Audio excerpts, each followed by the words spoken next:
Good evening, everyone. Welcome to NTD Tonight. I'm David Lam, sitting in for David Zhang. Here's a preview of some of today's top stories. Denim giant Levi Strauss is planning layoffs. Up to 15% of the global workforce could be cut this year. A verdict reached in Trump's civil defamation case against E. Jean Carroll. How much is Trump being asked to pay? Why did a woman convicted of murder avoid prison time? A friend of the victim's family says the reduced sentencing sends the wrong message. A San Francisco-based company is set to implement significant job cuts in the first half of this year. NTD's Christina Corona has more on the story. Levi's announced a reduction of 10 to 15% in its global corporate workforce during the first half of 2024 as part of a 2-year restructuring plan that seeks to cut costs and simplify its operations. According to its annual report, the company employed about 19,000 people as of the end of November. Levi said the restructuring expects to generate net cost savings of $100 million in the ongoing fiscal year. It estimates incurring charges ranging from $110 million to $120 million in the first quarter. Levi's announced Thursday that its net revenue was up 3% to $1.64 billion in the fourth quarter that ended November 26th. On the same day, Levi's also announced its commitment to invest $170 million to continue sponsoring the San Francisco 49ers Stadium. Last month, Levi's announced a CEO transition as Michelle Gass takes over from Chip Burr, who remains as executive vice chair until his retirement in late April. Christina Corona, NTD News, California. Now let's take a look at other top headlines. A verdict reached on Trump's civil defamation trial today. A 9-person jury decided that Trump must pay $83.3 million to E. Jean Carroll for defamatory statements he made against her in 2019.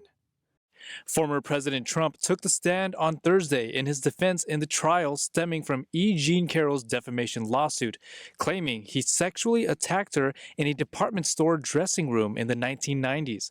The 2024 GOP frontrunner has vehemently denied the allegation. His denial resulted in Carroll slapping Trump with a defamation lawsuit, claiming that his response caused harm to her reputation. A federal jury in New York City decided last year that Trump was not liable for rape, but was liable for sexual abuse and defamation. Trump blasted the verdict and said he would appeal the decision. He posted on Truth Social saying, "Absolutely ridiculous. I fully disagree with both verdicts and will be appealing this whole Biden-directed witch hunt focused on me and the Republican Party. Our legal system is out of control and being used as a political weapon. They have taken away all First Amendment rights. This is not America." A Hunter Biden business associate testified in Congress today. Rob Walker appeared for a transcribed interview behind closed doors before lawmakers from the House Judiciary and Oversight Committees. This comes as part of the House impeachment inquiry into President Biden. GOP committee leaders say Walker was, quote, used as a vehicle to receive foreign funds and send a percentage of the money to Biden family members. The lawmakers say Walker was able to do that through his company, Robinson Walker LLC. Walker's accused of sending millions to the Biden family from a Romanian businessman and a Chinese energy company.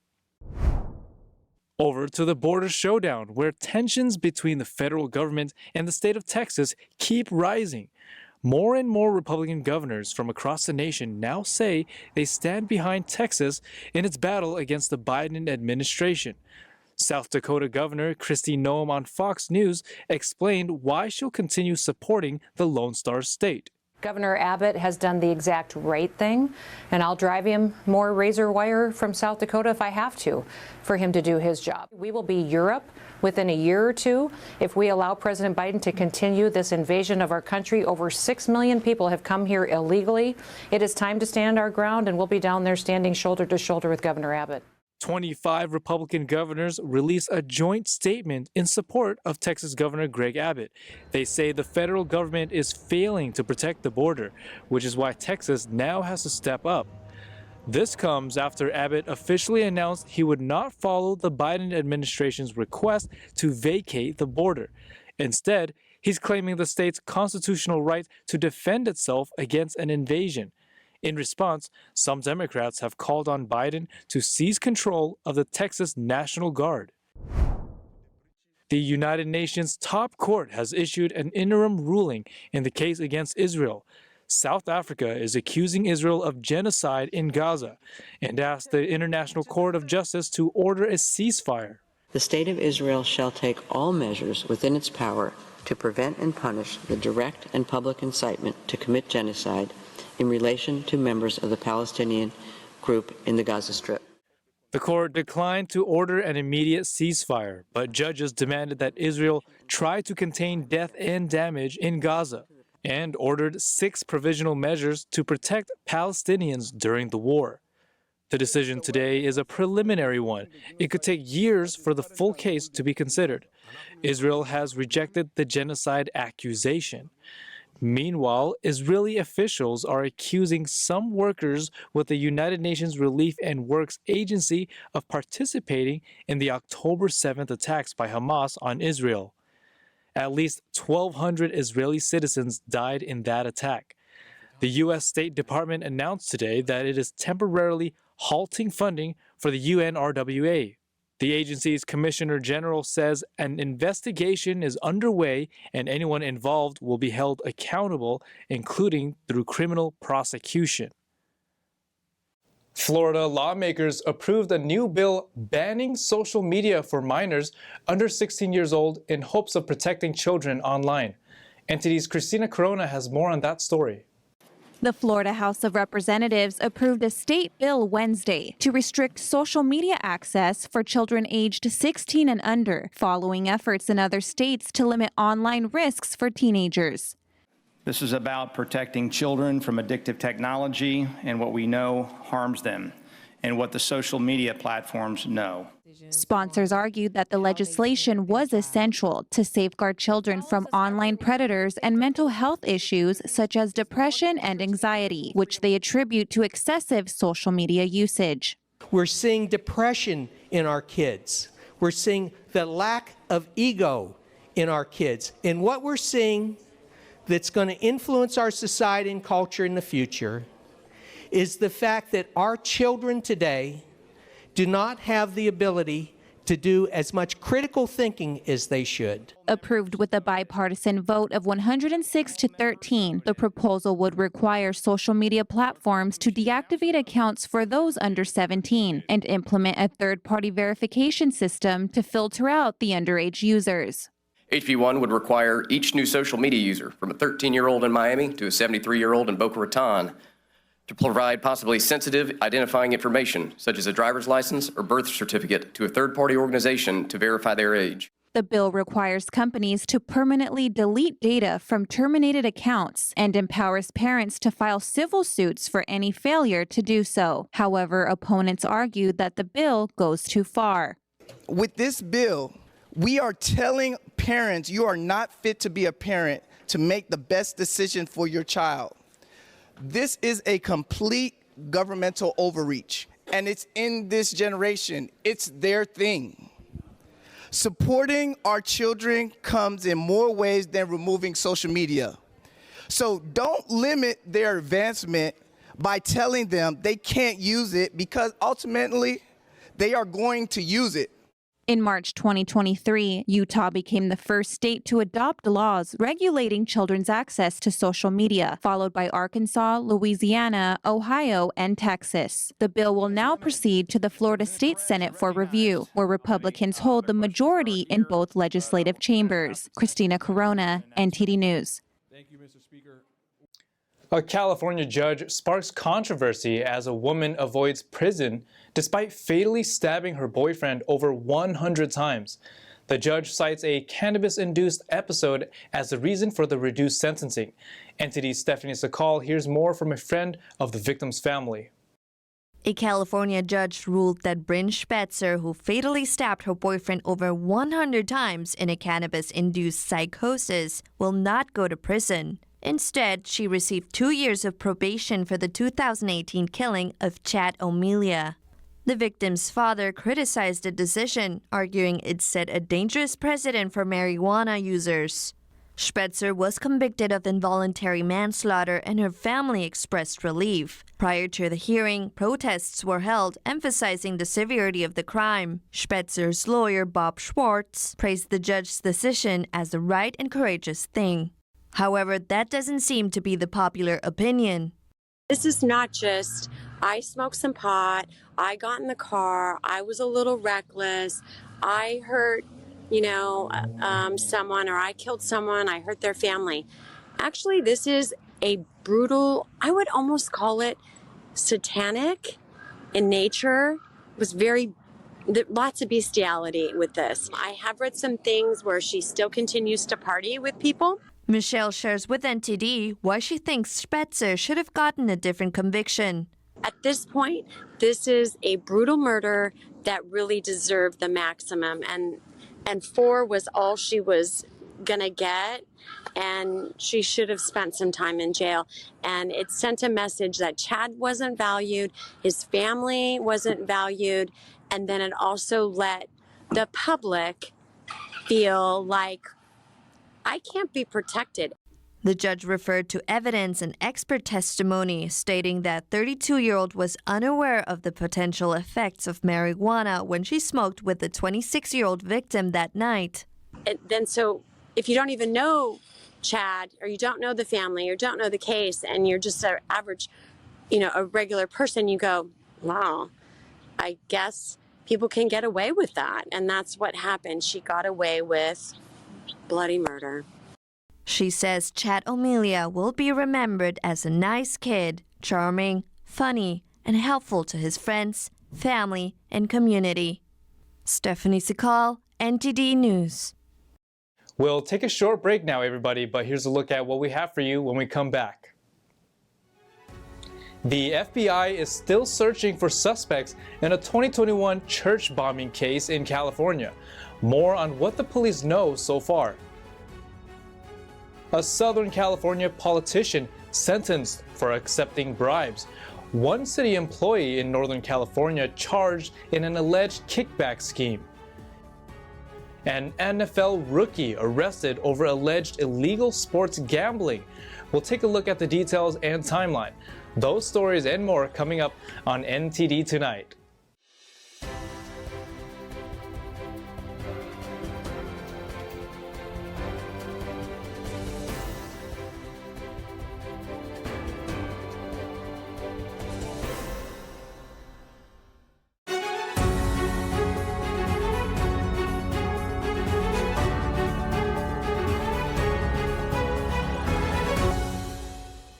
Welcome back to NTD Tonight, everybody. I'm your host, David Lamb.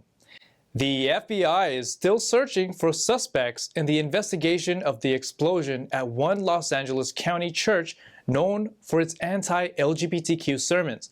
NTD's Christina Corona has more from El Monte. The FBI is seeking help in identifying 2 individuals involved in the bombing of a controversial church that occurred here in the city of El Monte 3 years ago. First Works Baptist Church was the site of a bombing attack carried out by at least 2 individuals on January 23, 2021. Unfortunately, there was an explosion that had happened at about 1 in the morning. We got multiple calls from various sources saying that a large explosion had happened at the church. It was later determined that the homemade bomb or improvised explosive device had gone off inside. The church had made headlines due to its controversial opinions regarding the LGBTQ+ community and same-sex relationships. It was initially investigated as a crime that may have resulted from some of the hate speech coming out of the church. The church was led by Pastor Bruce Mejia, whose anti-LGBTQ sermons have attracted the attention of protesters and contributed to the church's placement on a Southern Poverty Law Center list of hate groups. The FBI released photos of 2 individuals involved in the bombing, wearing dark hooded sweatshirts and face masks. No injuries were reported, but over a dozen homes nearby were evacuated as a precaution. The things that were affected were the windows of the business as well as some interior structure damage, and to the outside, as far as we know, is just the flying debris from the initial explosion. Today, the once vandalized old church now has new owners who have revitalized its appearance. Looks like there is new business in place and has no affiliation with the former owners, and we're just hoping to find who those original suspects are, and we're looking for the public's help with that. One El Monte resident said, I was right down the street when it happened, so we came out and we seen the smoke. That it got bombed because they were kind of like a cult church a little bit. The pastor would tell the people that went to the congregation that if their women worked, it's because they were cheating on them and they weren't allowed to work, and that their women had to be subservient, and they were against gays and gay marriages and anything that had to do with that. The FBI is continuing its search for the suspects, and anyone with information regarding this ongoing investigation is urged to call the FBI Los Angeles field office. Christina Corona, NTD News, El Monte.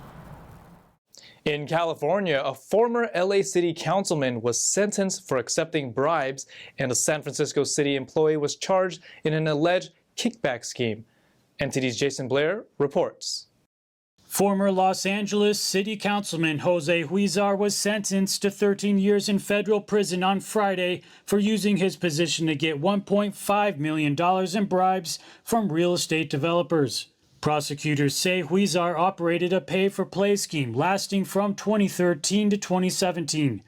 Last July, Bel Air developer Dayoung Lee was sentenced to 6 years in federal prison for bribing Huizar. In San Francisco, a city employee was charged Thursday for assisting in embezzling hundreds of thousands of dollars intended for improving city neighborhoods.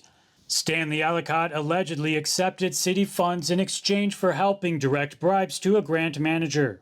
San Francisco District Attorney Brooke Jenkins told the San Francisco Chronicle, quote, "The charges announced today reflect my office's continuing commitment to uncover official misconduct in San Francisco's city government."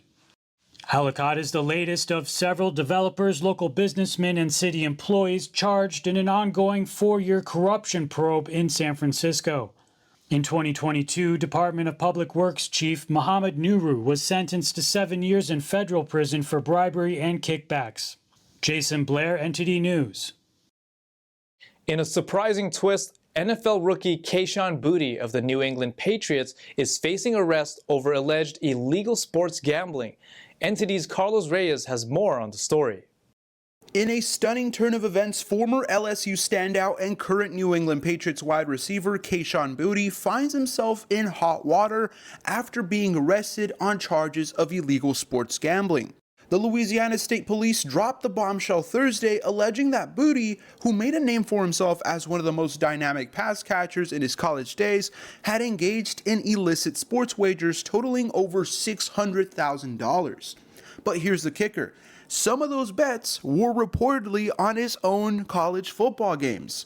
Let's dive into the details. The saga began in 2022 when Boutte, then 20 years old, allegedly utilized a cunning alias to bypass the legal age restrictions for sports gambling in Louisiana. According to police, an online gambling company, FanDuel, tipped off authorities about the possibility of a college athlete placing wagers. The subsequent investigation unveiled that Boutte had not one, but 2 accounts, both funded by his mother's bank card. The usernames? Kayshon Boutte 7 and Kayshon Boutte 01.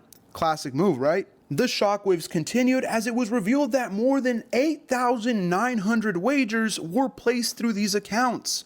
Notably, at least 17 of these bets were on college football games, with 6 of them directly involving LSU football, the team Boutte had previously showcased his skills for. The arrest affidavit obtained by The Athletic shed light on a particularly audacious move. Boutte allegedly bet on himself in a September 4th, 2022 game against Florida State, wagering that he would score a touchdown and accumulate over 82.5 receiving yards. Unfortunately for Boutte, the result didn't match the bet and he ended up losing. To add another layer of intrigue, it was disclosed that Boutte only turned 21 on May 7th of 2023, making any wager placed before that date illegal. The Patriots rookie reportedly bet a whopping $450,000 in 2022, losing $65,000, and in 2023 he wagered $186,000, losing $16,000 total. Ouch. As the legal fallout unfolds, authorities have hinted that additional charges may be on the horizon. Both LSU and the New England Patriots swiftly responded to the bombshell news. LSU, aware of the allegations since July 2023, assured full cooperation with authorities, emphasizing that they have no evidence of other student-athletes participating in such activities. Meanwhile, the Patriots acknowledged Boutte's cooperation with the investigation. Carlos Reyes, NTD News. Stay tuned. Up next on China in Focus with Tiffany Meyer. Congress is going after China's largest genomics company, both chambers pushing a bill to drive it out of the U.S. market. This after warnings that Beijing has been gathering Americans' genetic information, data that can be used to create targeted bioweapons. That's all we've got for you tonight. We'd like you to join us again on NTD Tonight every weekday at 9 p.m. I'm David Lamb, sitting in for David Zhang. Have a wonderful weekend.